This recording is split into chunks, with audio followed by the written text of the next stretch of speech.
नमस्कार मंडळी, new kitchen 3 star चॅनलमध्ये आपलं सर्वांचं स्वागत आहे।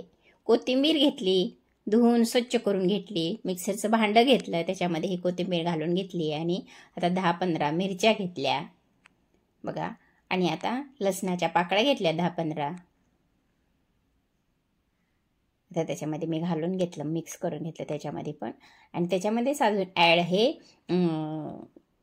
जिरे घेतले, त्याच्यामध्येच ॲड हे ओवा घेतला। अशा पद्धतीने हे सगळे वस्तू याच्यामध्ये टाकून घेतल्याने आपण हे मिक्सरमधून काढून घेऊ। भोपळा घेतला, किसून घेतला, हा किस केला। त्याच्यामध्ये मी आता 2 वाट्या ज्वारीचं पीठ, 1 वाटी गव्हाचं पीठ आणि अर्धी ते पाव वाटी मी बेसन पीठ टाकून घेते। अशा पद्धतीने हे पीठ मी ह्याच्यामध्ये घालून घेतलेलं आहे। आता हे 2 टेबलस्पून मी पोहे भिजवून ठेवले होते स्वच्छ करून, आता हे पण ह्याच्यामध्ये घालून घेते। आता ह्याच्यामध्ये तीळ टाकून घ्यायचं, पोह्यामुळे आपले धपाटे कुसकुशीत होतात। आता त्याच्यामध्ये हळद घालून घ्यायची, मिरची घालून घ्यायची। आता हे सगळं घालून घेतलं। आता ह्याच्यामध्ये कोथिंबीर आणि हिरव्या मिरचीची पेस्ट तयार करून ठेवली होती, त्याच्यामध्ये हे 2 चमचे मी घालून घेतली। कारण ह्याच्यामुळं आपल्या धपाट्याची चव इतकी छान लागते, इतकी छान चव वाढते त्याची ह्या गोष्टी घातल्यामुळं। मिरची, ओवा आणि जिरे, लसूण टाकल्यामुळं आपल्या धपाट्याची चव फारच छान होते।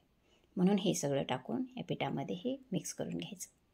आता हे मिक्स करून घेतलं। आता त्याच्यामध्ये मी थोडं मीठ घालून घेते आणि ते पण थोडं मिक्स करून घेते। अशा पद्धतीने हे सगळं मिक्स करून घ्यायचं। चला मग आता थोडंसं पाणी घालू याच्यामध्ये। आता ह्याच्यामध्ये मी थोडं पाणी घालून घेतलं बघा। अशा पद्धतीने पाणी घालून घेतलेलं आहे। याचा डो तयार करून घ्यायचा अशा पद्धतीनं। असा डो तयार करून घेतला। आता मी त्याच्यावर थोडं तेल लावून घेते।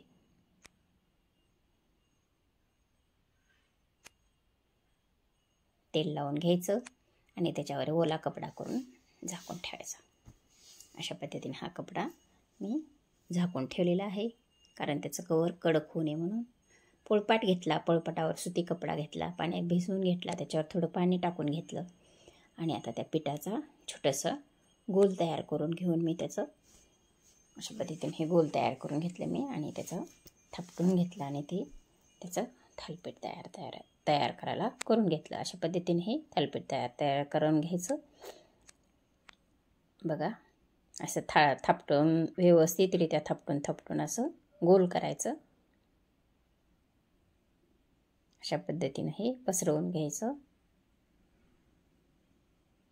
कलर सुद्धा छान आलेला आहे, छान दिसतंय। असं पसरवून घ्यायचं व्यवस्थितरित्या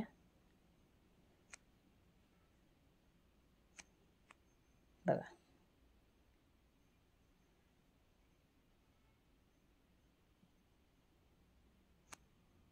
अशा पद्धतीने गोल पसरवून घ्यायचं।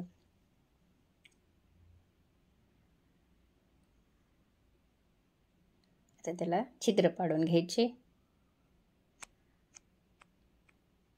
आणि त्या गॅसवर तवा ठेवून घ्यायचा, त्याच्यावर आपण तेल थोडं टाकून घ्यायचं। अशा पद्धतीनं हे सगळं तेल पसरवून घ्यायचं त्याच्यावर, कारण आपलं थालीपीठ टाकल्यानंतर ते चिटकणार नाही। अशा पद्धतीने हे थालीपीठ टाकून घ्यायचं। तर त्याच्यावर थोडं तेल टाकून घ्यायचं, त्या छिद्रामध्ये पण तेल टाकून घ्यायचं, कारण हे वाफ निघून जाते त्या छिद्रामधून आणि आपलं थालीपीठ व्यवस्थितरित्या शिजलं जातं। आता व्यवस्थित शिजत आहे, त्याच्यावर मी थोडं तीळ टाकून घेतलं, तेल पसरवून घेतलं सगळीकडे, थोडं त्याला असं दाबून घेतलं, कारण तीळ चिटकून बसावं त्याला म्हणून। आता थालीपीठ बऱ्यापैकी शिजलेलं आहे। आता आपण त्याला उलटं करून घेऊ बघा। अशा पद्धतीने हे पलटवून घेतलं। कलर किती छान आलेला आहे आपल्या थालीपीठाचा। अशा पद्धतीने मी हे थालीपीठ बनवलेलं आहे।